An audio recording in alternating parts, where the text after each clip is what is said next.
Welcome to Understanding Climate with Professor Monks. Today's topic, wildfire. Another significant impact of climate change is an increase in destructive wildfires. The recent major fires in Australia have focused a lot of attention on the connection between climate change and fire, though as is often the case, the connection is more complex than a lot of the discussion in the media would suggest.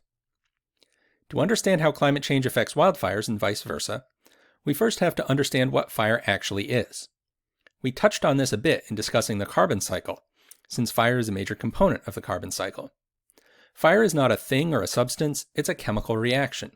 Specifically, it's what we call an exothermic oxidizing reaction. In other words, it takes in oxygen and gives off energy. Let's start with a chemical reaction that we've seen before, photosynthesis. Plants build up carbohydrates by combining water, carbon dioxide, and energy from the sun, and releasing oxygen as well. Respiration is the process by which organisms get that energy back, by combining carbohydrates with oxygen to produce water and CO2. Fire has the same chemical formula as respiration, it just happens much faster. Fire rapidly releases lots of stored energy, in the process taking in oxygen and giving off CO2.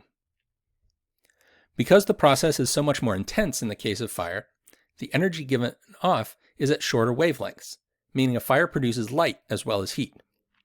The flames that we see are actually gases rising off the fuel, which have gotten so hot that they glow, giving off energy in the visible wavelengths. The distinctive color patterns of a flame, with the hottest parts at the bottom being white or even blue, then shifting to yellow, orange, and red, correspond to the wavelengths of light. Red is the longest wavelength with the lowest energy, given off by the coolest part of the gases before they get too cool to give off visible radiation. To make a fire happen, you need three elements, often referred to as the fire triangle.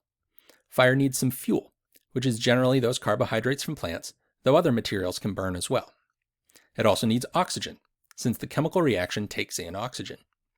And it needs some heat to get it started. Once a fire is going, it can often produce its own heat to sustain itself, provided there's enough fuel and oxygen, but it needs some kind of spark to begin. In addition to the regular fire triangle, we also have the fire environment triangle. This captures the elements that shape how fire burns at an environmental or landscape scale. Fuel is still an element, but here we're thinking about things like how much fuel there is, how wet it is, and how it's distributed across the landscape, and so on. We also have topography. Fire burns quickly up slopes and slowly down them. And most important to us from a climate change point of view, we have weather. Atmospheric conditions have a huge impact on the progress of fire. A fire can't burn in the water, nor can it burn in a place like the Central Sahara or the Greenland ice sheet where there's no fuel. But practically every other biosphere on Earth experiences fire. Contrary to what Smokey Bear, and that's Smokey Bear, not Smokey the Bear, used to say, nobody can ever wholly prevent all forest fires, or grassland fires or shrubland fires. But human activity can drastically shape how fires burn and their effects on people and ecosystems. An important concept to help us look at the impacts of climate change is the fire regime. A fire regime is the typical pattern of fire that occurs in a place. A fire regime is usually defined by three key elements: frequency, intensity, and seasonality. The frequency of a fire regime tells us how long it takes, on average, for a place that burned in one fire to burn again. A high-frequency fire regime, such as a tropical savanna, might burn every year, whereas a boreal forest, such as we find in northern Canada, might burn every 500 years on average. The intensity of a fire regime tells us how hot the fire burns when it does happen. A low-intensity fire might just burn up dead leaves and grasses on the ground, leaving full-grown trees untouched. A high-intensity fire might consume everything in its path. There's often a trade-off between intensity and frequency, since it takes time for the fuel necessary for a high-intensity fire to grow back between fires. Finally, a fire regime has a particular seasonality, the time during the year when fires typically occur. This is a function of the seasonal pattern of temperature and humidity. For example, in Pennsylvania, where Professor Monks lives, the fire season is early spring and late fall. During the winter, it's too cold for fires, and during the summer, the leaves on the trees keep the forest floor cool and moist, which inhibits fires as well. When we look at data on wildfires, we see clear upward trends over the last half century, the period with the best data, in many areas, such as the United States shown here. However, this is not straightforward evidence of climate change. A variety of other factors, such as land management policies, ups and downs of the logging industry, and firefighting techniques, can shape the area of land that burns each year. If we add fires from the early 20th century, we see they dwarf current ones, because it wasn't until the mobilization of labor during the New Deal and surplus military equipment after World War II that it became practical to fight large western wildfires on a significant scale. Older logging practices also made western forests extremely susceptible to fire during that period. The most direct effect of climate change on fire comes from changes to fire weather. There are various ways to measure the effect of weather on fire, such as the Fire Weather Index that's used in North America and Europe. The exact equations are too complex to show here, but the key components are temperature, humidity, wind, and rain. Fires will burn more easily and more intensely when temperatures are higher. Higher winds spread fires more quickly. Moisture inhibits the spread of fire. This could be water vapor in the air, water soaked into fuel from recent precipitation, and the moisture in living plants. Before fuel can burn, all of the water in it has to be evaporated away. This takes up a lot of energy, leaving less energy to provide the impetus for the fire to continue burning. It's typical for major fires to begin during prolonged droughts and to finally be put out when rain comes along. Here we can see how the Fire Danger Index has increased this century and how it's projected to increase over the next century in Western North America. As you might expect, considering what we already know about temperatures, fire danger has been rising significantly in the last few decades. And climate models give us the variables we need to calculate future fire weather as well. There's a clear upward trend in fire weather. The same pattern appears when we look at other regions, for example, the Amazon basin. A fire that fits within the usual fire regime of a place will do little ecological damage in the long run, because the ecosystem is adapted to fires of that sort. But a fire that's more intense than typical can kill off buds and tubers that plants would normally resprout from, and destroy unburned pockets that animals shelter in and from which seeds can spread to burned areas. Too intense fires can also change the chemical composition of the soil, as well as removing ground cover, leading to flooding and landslides after the fire. A fire that happens more frequently than usual creates risks to plants that aren't given time to grow back between fires.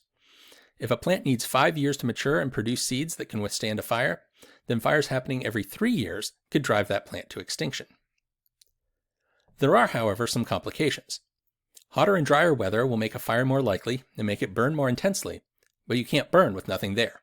We're not expecting increased fire danger in the Sahara because there's no fuel there. Some ecosystems already burn the maximum amount possible. These include high-frequency, high-intensity fire regimes like the chaparral of Southern California. Worsening fire weather would have less effect in a place like this, since there's not really more that it could burn. Climate change could also reduce the amount of fuel available. In a long-term drought, plants will grow less, and so there will be less fuel.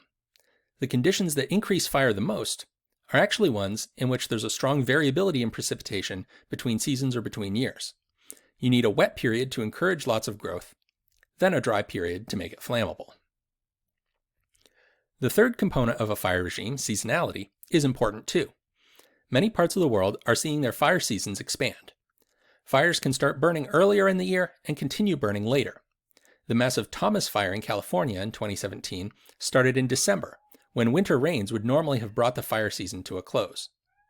An expanded fire season means that fires may be happening when some animals have vulnerable babies or eggs, or before a plant has produced seeds or stored up energy in its roots. We've seen that fires are an important part of the carbon cycle, creating a flow of CO2 into the atmosphere. When fire regimes are stable, that flow is balanced by the flow of CO2 out of the atmosphere as it's taken up by plants regrowing after the fire. But if the ecosystem doesn't grow back in the same way, there can be a net loss of carbon to the atmosphere, enhancing the greenhouse effect. We can see this happening in places like tropical rainforests of Indonesia. Climate change, along with other anthropogenic disturbances, have contributed to major wildfires that burn down patches of forest that don't usually burn so intensely. Without any large trees, the area dries out, and rainforest species have trouble reestablishing themselves. However, fast-growing grasses, like one called ylang-ylang, can quickly take over these areas. And ylang-ylang is very flammable, so fires will continue to occur often, inhibiting the return of the rainforest. Being a grass, ylang-ylang has a lot less carbon in it than rainforest trees, so the extra carbon stays in the atmosphere. Aside from mitigation of climate change in general, what can be done to reduce the dangers of wildfires? One option is to engage in active management of fuels so that fires can't get as large and dangerous even when fire weather is bad. Using logging to remove fuels is extremely controversial, and we don't have time to get into it in this video. Suffice to say that it depends a lot on the forest's characteristics and the logging techniques used. There is also increasing interest in restoring indigenous fire management practices, which typically involve carefully burning certain parts of the landscape under controlled conditions. On the adaptation side, many people have called for restricting building of homes in areas at high fire risk, or at least mandating fire-safe building practices like keeping vegetation cleared from around homes and installing non-flammable roofs and siding. Governments have also put more money into firefighting budgets.